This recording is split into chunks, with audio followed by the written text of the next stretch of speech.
ओम नमो भगवते वासुदेवाय. श्रीमद भगवद्गीता अध्याय 8. अक्षर ब्रह्मयोग. भगवद्गीता अध्याय 8 ला अक्षर ब्रह्मयोग म्हणतात. यात मुख्यत्वे अंतसमयाच्या स्थितीचे महत्त्व सांगितले आहे. श्रीकृष्ण सांगतात, अंतकाळी माणसाला ज्याची आठवण येते तो त्यालाच प्राप्त होतो. म्हणून माणसाने जीवनभर सतत ईश्वराचे स्मरण करावे, यामुळे मुक्ती मिळते. अक्षर ब्रह्मयोग. अर्जुन म्हणाला, हे पुरुषोत्तम श्रीकृष्णा, ते ब्रह्म काय आहे? अध्यात्म काय आहे? कर्म काय आहे? अधिभूत शब्दाने काय सांगितले आहे? आणि अधिदैव कशाला म्हणतात? हे मधुसूदना, येथे अधियज्ञ कोण आहे? आणि तो या शरीरात कसा आहे? तसेच अंतकाळी युक्त चित्ताचे पुरुष तुम्हाला कसे जाणतात? भगवान श्रीकृष्ण म्हणाले, परम अक्षर ब्रह्म आहे. आपले स्वरूप अर्थात जीवात्मा अध्यात्म नावाने सांगितला जातो. तसेच भूतांचे भाव उत्पन्न करणारा जो त्याग आहे तो कर्म या नावाने संबोधला जातो. उत्पत्ती विनाश असलेले सर्व पदार्थ अधिभूत आहेत. हिरण्यमय पुरुष अधिदैव आहे. आणि हे देहधाऱ्यामध्ये श्रेष्ठ अर्जुना, या शरीरात मी वसुदेवच अंतर्यामी रूपाने अधियज्ञ आहे. जो पुरुष अंतकाळी ही माझे स्मरण करील, शरीराचा त्याग करून जातो, तो साक्षात माझ्या स्वरूपाला प्राप्त होतो, यात मुळीच संशय नाही. हे कुंतीपुत्र अर्जुना, हा मनुष्य अंतकाळी ज्या ज्या भावाने स्मरण करीत शरीराचा त्याग करतो, त्याला तो जाऊन मिळतो, कारण तो नेहमी त्याच भावाने चिंतन करीत असतो. म्हणून हे अर्जुना, तू सर्व काळी निरंतर माझे स्मरण कर आणि युद्धही कर. अशा प्रकारे माझ्या ठिकाणी मन बुद्धी अर्पण केल्यामुळे तू निसंशय मलाच येऊन मिळशील. हे पार्था, असा नियम आहे की परमेश्वराच्या ध्यानाच्या अभ्यासरूपी योगाने युक्त दुसरीकडे न जाणाऱ्या चित्ताने निरंतर चिंतन करणारा मनुष्य परम प्रकाश स्वरूप दिव्य पुरुषाला म्हणजे परमेश्वरालाच जाऊन मिळतो. जो पुरुष सर्वज्ञ अनादी सर्वाचा नियामक सूक्ष्माहून अतिसूक्ष्म सर्वांचे धारण पोषण करणारा अतर्क्य स्वरूप सूर्याप्रमाणे नेहमी चैतन प्रकाशरूपी आणि अविद्येच्या अत्यंत पलीकडे अशा शुद्ध सच्चिदानंद घन परमेश्वराचे स्मरण करतो, तो भक्तियुक्त पुरुष अंतकाळी सुद्धा योग बलाने भुवयांच्या मध्यभागी प्राण चांगल्या रीतीने स्थापन करून मग निश्चल मनाने स्मरण करीत त्या दिव्यरूप परमपुरुष परमात्म्यालाच प्राप्त होतो. वेदवेत्त विद्वान ज्या सच्चिदानंद घनरूप परमपदाला अविनाशी म्हणतात, आसक्ती नसलेले यत्नशील संन्यासी मे ज्याच्यामध्ये प्रवेश करतात आणि ज्या परमपदाची इच्छा करणारे ब्रह्मचारी ब्रह्मचार्याचे आचरण करतात, ते परमपद मी तुला थोडक्यात सांगतो.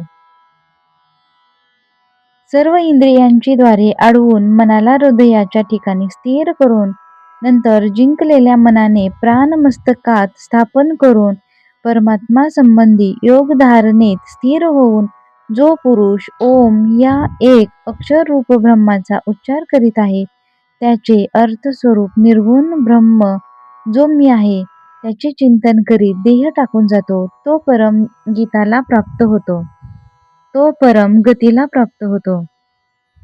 हे पार्था, जो पुरुष माझ्या ठिकाणी अनन्यचित्त होऊन नेहमी मज पुरुषोत्तमाचे स्मरण करतो, त्या नित्य माझ्याशी युक्त असलेल्या योग्याला मी सहज प्राप्त आहे.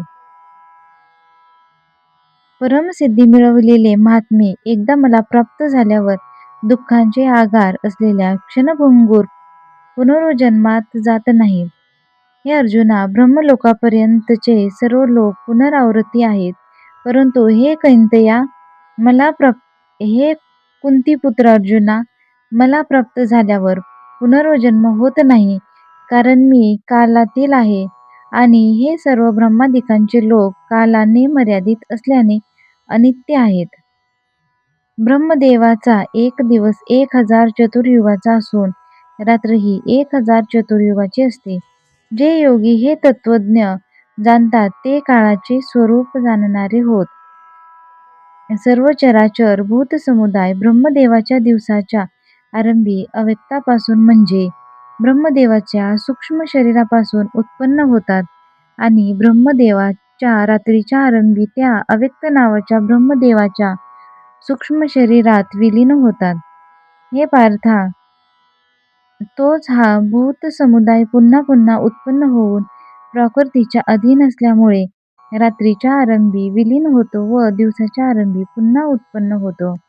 त्या अव्यक्ताहून फार पलीकडचा दुसरा अर्थात विलक्षण जो सनातन अव्यक्त भाव आहे, तो परमदिव्य पुरुष सर्व भूते नाहीशी झाली तरी नाहीसा होत नाही. त्याला अव्यक्त म्हणजे अक्षर असे म्हणतात. त्याला अव्यक्त अक्षर असे म्हणतात.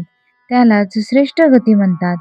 ज्या सनातन अव्यक्त भावाला प्राप्त झाल्यावर मनुष्य परत येत नाही, ते माझे सर्वश्रेष्ठ स्थान होय. हे पार्था, ज्या परमात्म्याच्या ठिकाणी सर्व भूते आहेत आणि ज्या सच्चिदानंदघन परमात्म्याने हे सर्व जग व्यापले आहे, तो सनातन अव्यक्त परम पुरुष अनन्य भक्तीनेच प्राप्त होणारा आहे. हे भरतवंश यामध्ये श्रेष्ठ अर्जुना, ज्या काळी शरीराचा त्याग करून गेलेले योगी परत जन्माला न येणाऱ्या गतीला प्राप्त होतात आणि काळी गेलेले परत जन्माला येणाऱ्या गतीला प्राप्त होतात, तो काळ अर्थात 2 मार्ग मी सांगेन. या मार्गात ज्योतिर्मय अग्नीची अभिमानी देवता आहे, दिवसाची अभिमानी देवता आहे, शुक्ल पक्षाची अभिमानी देवता आहे आणि उत्तर नारायणाच्या 6 महिन्यांची अभिमानी देवता आहे. त्या मार्गात मेल्यावर गेलेले ब्रह्मज्ञानी योगी वरील देवतांकडून क्रमाने नेले जाऊन ब्रह्माला प्राप्त होतात. ज्या मार्गात धुराची अभिमानी देवता आहे, रात्रीची अभिमानी देवता आहे, कृष्ण पक्षाची अभिमानी देवता आहे आणि दक्षिणयनाच्या 6 महिन्याची अभिमानी देवता आहे, त्या मार्गात मेल्यावर गेलेला सकाम कर्म करणारा योगी वरील देवतांकडून नेला जातो. पुढे तो चंद्र तेजाला प्राप्त होऊन स्वर्गात आपल्या शुभकर्माची फळे भोगून परत येतो. कारण जगाचे हे 2 प्रकारचे शुक्ल व कृष्ण अर्थात देवयान व पितृयान मार्ग सनातन मानले गेले आहेत. यातील ज्या मार्गाने गेले असता परत यावे लागत नाही, अशा मार्गाने गेलेला त्या परम गतीला प्राप्त होतो आणि दुसऱ्या मार्गाने गेलेला पुन्हा परत येतो, म्हणजे जन्म-मृत्यूला प्राप्त होतो. हे पार्था, अशा रीतीने या 2 मार्गांना तत्वत्वा जाणल्यावर कोणीही योगी मोह पावत नाही. म्हणून हे अर्जुना, तू सर्व काळी सबुद्धीरूप योगाने युक्त हो, अर्थात नेहमी माझ्या प्राप्तीसाठी साधन करणारा हो. योगी पुरुष